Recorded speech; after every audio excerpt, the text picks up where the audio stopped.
Kolumbija, Ukrajina, Argentina, Poljska, Rusija, kao i države nekadašnje Jugoslavije, samo su neke od domovina studenata Univerze na Primorskim u Kopru. Slovenija je jedna od retkih država u svetu koje nude besplatno obrazovanje za strane studente, što je jedan od razloga zbog čega mladi željni saznanja iz oblasti koje ih interesuju, ali i upoznavanja sa slovenačkom kulturom, načinom života, dolaze iz različitih krajeva. Zovem se Filip Božić, dolazim iz Bijeljine, iz Bosne i Hercegovine. Živim sam Anastasija, prihajam iz Ukrajine. U Sloveniji živim že 4 leta in študiram na fakulteti za turizam. Hello, my name is Hanna Remesheva. I am from the Czech Republic. Меня зовут Елизавета Жарикова, и я приехала из России. Меня зовут Данил Масичук, я из Украины, из Харькова. Hola, me llamo Blas, vengo de Argentina, de un pueblo muy pequeño llamado Coronel Mom. Yo soy Andrés David Santamaría, soy de Medellín, Colombia. Ja se zovem Jasmina Salmanović, imam 20 godina, dolazim iz Bihaća. U akademskoj 2011. i 2012. godini na Univerzi na Primorskem bilo je svega 2% stranih studenata. Zdaj imamo pa čez 10% že v letu 18-19. Se pravi, da se je tu pač zgodil nek preskok, ki je zato ker imamo zdaj te bilateralne sporazume z prostorom bivše skupne države, zato ker smo uvedli nekaj študijskih programov v angleškem jeziku. I did a bachelor in Czech Republic in wood constructions, and I was searching for some study abroad in English for my master's. And it's actually quite difficult to find a study program in English in my field. So when a teacher of mine told me that there is a new program starting in Slovenia, I just said, I'm going. Filip je na FAMNIT došao kao jedan od najboljih matematičara Bosne i Hercegovine, a pošto je kao odličan student ispunjavao sve uslove, u Sloveniji je dobio i stipendiju.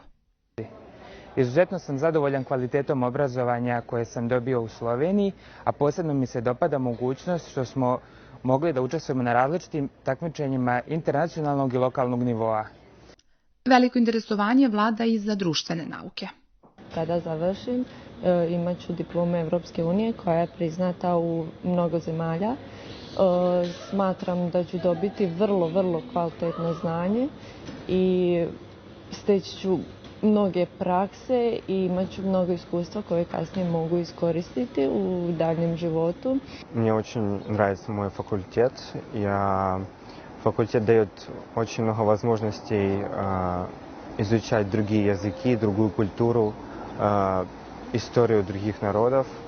Также университет дает возможность путешествовать. Поэтому я очень доволен, что я учусь здесь. Я решила поступить в университет на Приморье, потому что я хотела учиться туризму, и я считаю, что здесь очень хорошие возможности для изучения туризма, поскольку здесь много хороших туристических дестинаций. Anastasija je pre 4 godine došla iz Ukrajine. Sada je apsolventkinja turistike, a za svoj diplomski rad izabrala je veoma zanimljivu temu. Trenutno sem absolventka in pišem zaključno nalogo na temo integracije tujih študentov v novem okolju. Za to temo sem odločila, zato ker sem sama doživela ta trenutek, ta period integracije in zanima me raziskati to temo in spoznati tudi o drugih študentov, kako so oni doživeli to integracijo. Blas je slovensku Istru upoznao kao Erasmus student, a Andres nedavno. Danas su obojice studenti na doktorskim studijama na FAMNIT-u, a rade i kao asistenti.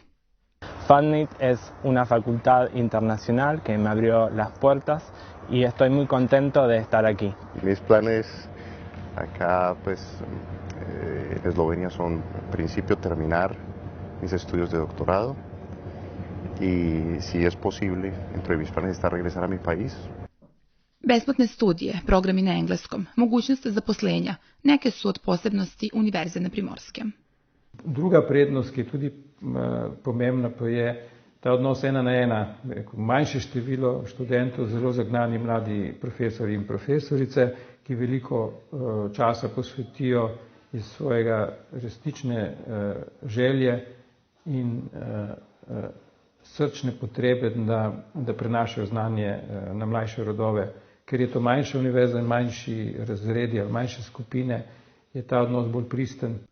Želja za spoznajom sveta, upoznavanje i mešanje kultura i jezika, a pre svega proširivanje svoga znanja i njegovo deljenje sa drugima, uz prepoznavanje dobrobiti i svega toga, čini studiranje bez granica i tekako mogućim.